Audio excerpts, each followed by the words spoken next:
Сегодня 16 января, 23 год, вы с Олегом Соскиным на моем YouTube-канале. Важнейшее событие, мы обсудим его и зацепим некоторые другие и попробуем рассмотреть, как это выстраивается в сценарии на ближайшие 3 недели. Итак, первое событие – это в Беларуси начались полномасштабные авиационные учения, они их называют Москва и Минск так называемыми тактическими авиационными учениями. 16 числа января начали и будут длиться эти учения авиационные до 1 февраля, то есть практически полмесяца.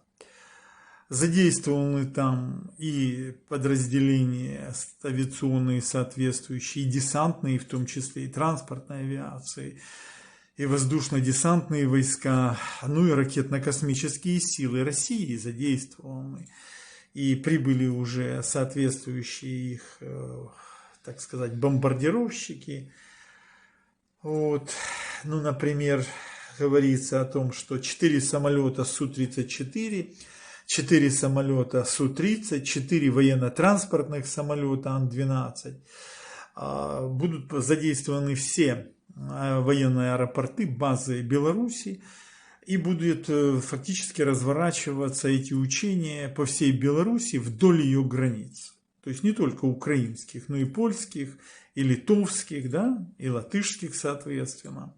Отрабатываются высадки десантов, нанесение ударов и так далее. То есть это полноценные, очень наступательно-агрессивные, я бы так сказал, боевые учения в условиях войны, которую Российская Федерация и Беларусь ведут против Украины. Я подчеркиваю, Беларусь тоже. То есть надо объявлять Белоруссии войну, потому что другого выхода нет, просто нет. Она ведет подготовку активную к этой войне, и по всем планам, которые сегодня высказывают и западные институты, и другие, что Беларусь готовится к этой войне. Причем я уже рассказывал и объяснял, опять там США выступили, что они не видят подготовки к наступлению в Украине. Они могут и не наступать на Украину, они просто могут наступать на Литву. И говорит, что это НАТО, что-то поможет. Сейчас мы об этом с вами более детально поговорим. Ничего НАТО не сможет помочь. Так вот, почему это вызов? Это вызов НАТО, эти учения. Это практически, то есть это не Украине вызов, это вызов НАТО. С Украиной и так все ясно. Беларусь принимает активное участие в войне геноцидной, террористической на стороне Российской Федерации против Украины. Почему руководство так себя ведет? Ну, уже мне надоело даже говорить на эту тему. Я считаю, существует сговор. Я считаю, что хозяева Зеленского и Ермака, ну и те, которые влияние на Кучму имеют, хозяева Порошенко, они и хозяева Лукашенко, это одни и те же фигуры. Поэтому есть молчание. Сейчас попробуем прояснить этот вопрос тоже. Поэтому эти учения прежде всего направлены против Литвы, Латвии и в определенной степени против Польши. И это их главная цель. Они будут отрабатывать, как им наносить удары по этим государствам, и они на вшивость НАТО проверяют. Теперь смотрите, что надо говорить про Беларусь. Ну, проведут они эти учения, конечно, потом будут у них еще на 23-й год несколько учений планируется. То есть идет реальная подготовка Беларуси к тому, чтобы участвовать уже как воюющая в полный рост страна, уже не прикидываться там, не быть базой тыловой, не быть плацдармом, не давать свои хозяйственные, производственные ресурсы для России, не давать им возможность использовать, не только давать возможность использовать свои полигоны, свои лагеря для натаскивания, не только форму, там, обмундирование поставлять в России для российских агрессоров, и энергоносители и так далее, нефтепродукты и прочее, прочее, прочее, не только то оружие, вооружение, танки и прочие, которые на белорусских базах находятся, военных, на консервации, это все понятно.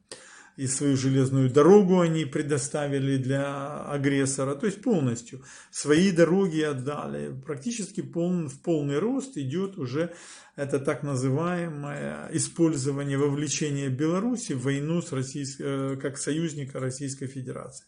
Нет просто пока, я подчеркиваю, пока нет массового участия белорусских войск в военных сражениях. Пока нет, но это будет. И символом того, что это уже произошло, это событие 14 января 2023 года, когда по Киеву и Киевской области по критическим энергообъектам были выпущены ракеты. Их называли Искандерами, их называли иранскими. Теперь уже вроде как все что-то там уже начали вякать, что это С-400, что Россия все-таки их поставила в Беларусь, и они ударили по критическим энергообъектам Украины. Ударили абсолютно внезапно, неожиданно. Никакой оказалось в Киеве нету и Киевской области современной эффективной системы ПВО, верломно ударили. И эти ракеты, про них вообще никто ничего, Ермак там вообще, как говорится, в лужу сел, потому что же написал спокойно, то есть даже на таком уровне они даже не представляли, что уже с Беларуси стреляют эти ракеты. Причем ракеты это не российские уже с точки зрения собственности, это ракеты Беларуси. Они их передали Беларуси, эти ракетные установки С-400. И с них был нанесен удар. Это беспрецедентное событие, прямо скажем. Почему? Потому что, оказывается, вот эти С-400, они имеют дальность около 230 километров. Вот. И там пишут, могла быть запущена. Откуда они еще могли быть запущены? И так сильно повредили объекты, что теперь уже там выступают, что такого дефицита электричества и энергомощностей, генерирующих, как после этого удара 14 числа, еще не было. То есть все держится просто на волоске, вся система Украины. Ну, прямо будем говорить, что врать-то. То есть, если сейчас будут морозы там 10, 15, 20 градусов крещенские, да, их надо ожидать в ближайшие дни, то, в принципе, может быть полное отключение электроэнергии и развал украинской электрической энергетической системы. Такой сценарий нельзя исключать. Конечно, эти будут зеленкевцы все бла-бла-бла рассказывать, что это все вражеские фейки, происки и так далее. Но, народ, будьте к этому готовы. Так же, как обманули по поводу того, что не могут они достреливать до Киева, а с Беларуси. И что с Беларуси не будут стрелять. Вот все, С-400 стрельнули. Перед прямо учениями. После приезда замначальника генерального штаба в Беларусь для проверки Российской Федерации, зама Герасимова. Вот вам первые, так сказать, плоды назначения его главнокомандующим по агрессии, войне геноцидной в Украине. Вот нанесен был этот удар. Очень квалифицированно, вероломно, точно. И вы видите, никто слова не сказал. Ни Зеленский по этому поводу, ни Шмигаль, ни Ермак, ни глава Верховного Совета, как главного у нас парламентско-президентская республика. Вы вообще что-то слышите про этого главу? Для мебели просто, конечно, то, что его поставили, все продумано. Все продумано, Разумкова этого поставили, потом раз, убрали его, дали ему под это самое, под одно место, пятое, вылетел, ну и все, как будто его и не было. Так же, как этого первого премьера выкинули, то есть это четко рассчитанные ходы. И вот теперь уже Зеленский должен пожинать вместе с Ермаком, вместе с своей зеленой братьей, этот напустивший этого желто-зеленого тумана в Украину. Вот смотрите, то есть удар был мощнейший по Киеву. Какие выводы можем из этого всего делать? Смотрите, вывод первый, то есть они могут обстреливать не только Киев, но они достают также этими ракетами С-400 с Беларуси до Житомир, Ривне, Луцк и Львов. Ну и города, которые в том числе могут, видимо, обстреливать и эту Ривненскую атомную станцию. Вот все к этому готово. Так? Практически Беларусь к этому готова. Вот эти учения этих самолетов, этих российских, они могут бить ракетами по Украине спокойно. Но не только по Украине, могут и по Вильнюсу ударить, и по Варшаве могут ударить, и по Риге могут ударить. Почему только по Киеву? Могут и по тем городам ударить. То есть мы с вами видим четко, что Путин, и вот делаем следующий, то есть первый вывод всем: Лукашенко и Беларусь, и вся эта общественность, социум и верхушка его, они полностью легли под Россию. То есть Беларусь утратила свою государственность, она полностью уже просто колония, это колония, иначе не назовешь, Российской Федерации Путина. Лукашенко будет делать все, что ему прикажет Путин. Все. Понимаете, вот поэтому прекратите вот этот базар, что он там что-то, у него позиция есть, у него никакой позиции нет. Беларусь сегодня стала уже врагом, открытым врагом в результате удара 14 числа по Киеву, Киевской области, ракетами С-400 и начала этих учений. Она стала открытым врагом уже Украины. Поэтому к ней надо применять все те же действия, как к Российской Федерации. То есть надо наносить удары по территории Беларуси имеющимися ракетными системами в Украине. Нанесен был удар по Киеву, по столице и по Киевской области. То есть надо бить по территории Беларуси. Уже однозначно. Это уже однозначно. Если Зеленский это не сделает, значит он должен уйти в отставку. Он просто должен уйти в отставку как некомпетентный человек, которого связали по рукам и ногам. Он находится, значит, он какой-то клиент. Он и Лукашенко в одной кошелке сидят. Они яйца одних и тех же преступных международных сообществ. Это первый вывод. Второй вывод. Вот эти города, они, конечно, становятся теперь очень уязвимы, украинские, особенно в связи с этими учениями. Но так же, как польские, литовские, латышские. Потому что практически Путин готовится уже полностью к системной войне евразийской, полностью разворачивает эту системную войну. И Беларусь ему нужна в данном случае уже как плацдарм. То есть я уже вам объяснял, что серьезнейшие идут процессы по формированию вот этой 2-миллионной армии, 2 миллиона 31 или 37 тысяч, плюс разворачивается вот эта миллионная военнослужащих, это 1 151 000, готовится сейчас опять переход на военные округа, развертывание будет новых дивизий, запускаются, напрягают, они запускают свои заводы по этой бронетехнике. Конечно, в этом им очень сильно помогает Беларусь. Я думаю, Казахстан, Таджикистан, Киргизстан, Узбекистан, Азербайджан, Армения. Там везде есть подобные производства. Везде. Кольца он ему не зря ж подарил, правильно? Они все эти кольца взяли. Никто ж морду ему не швырнул кольцо, правильно? А Лукашенко даже при всех его одел. Там мне пишут, что они были без... Ну, то есть они могут на любой палец одеваться. Он все подбирал, не волнуйтесь. Это не простые кольца. Они соответствующим образом сделаны, вылиты и так далее, и так далее. Нельзя с такими тупыми материалистическими быть этими гамадрилами с красными задницами.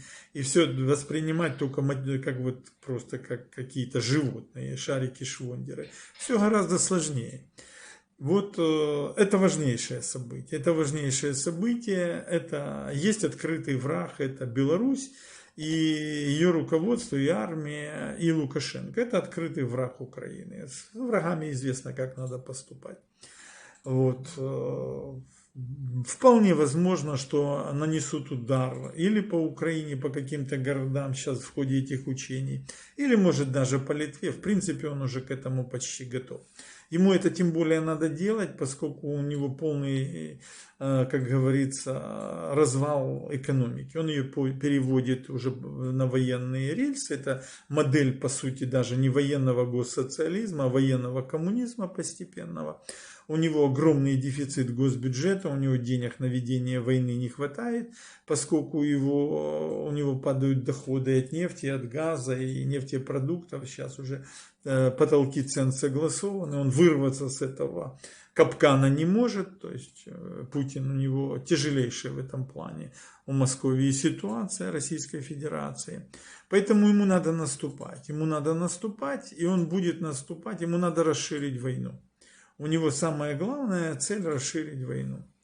И поэтому как бы вот это прелюдия, это удар по Киеву, Киевской области С-400, это проверка, как она бьет. В принципе, теперь он может ударить. И ему теперь надо разрушить, как они все время это говорили, они просто ищут момент неожиданности, им надо внезапность, как вот по Киеву, Киевской области ударили, что вообще никто не сработал, никакая оборона, никаких не было тревог, ни ПВО, нифига не было. Вот все, мы верим, девочка там все кричит, мы верим больше даже в Бога, чем в Бога, в вооруженные силы Украины. Ну вот тебе, в Бога надо верить, она, слышишь, вооруженные силы верит. Да, конечно, надо, чтобы они были на уровне. Они не на уровне, прямо скажем. Вооруженные силы все больше сдают. И Солидар, Бахмут и все остальные места это показывают. Вооруженные силы не выдерживают. Ни Генштаб этот шептал, ни Залужный. Прямо объективно будет. Я не говорю, что они плохие или какие. Просто они не выдерживают уже такого уровня ведения войны, который Российская Федерация начала осуществлять. Надо четко понимать, это большое, серьезное по сравнению с Украиной государство. И шапка закидательством вы здесь ничего не сделаете. Вот. И цель у него одна – уничтожение Украины. Он об этом сказал. А Украина сама выстоять в этой войне против такой системной, длительной, стратегической, агрессивной, геноцидно-террористической, которую ведет Путин, она что? Не может. Вот объективно говорить надо. Не может. Если не поставите объективный правильный диагноз, никогда не сможете спасти жизнь пациенту. Любой врач это знает. Любой. В управлении стратегическим системами точно так же, все точно так же. Вы с Олегом Соскиным, вот вывод делаю вам такой, что ситуация изменилась. Вывод, это открыто в войну вступила Беларусь.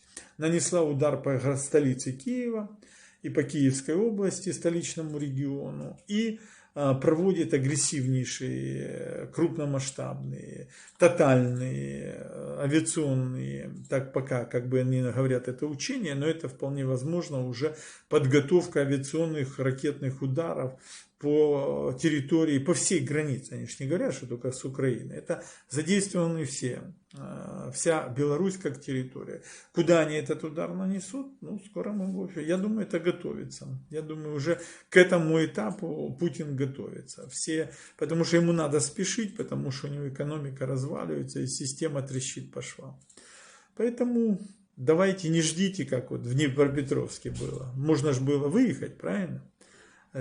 Куда, это же теория вероятности, куда он будет бить ракетами. Куда эти ракеты прилетят, их много, это неизвестно. Поэтому как можно выжить? Как? Есть какие-то варианты? Чем дальше вы находитесь от эпицентра войны, от фронта, тем для вас, конечно, для вас и семей ваших будет лучше. До новых встреч!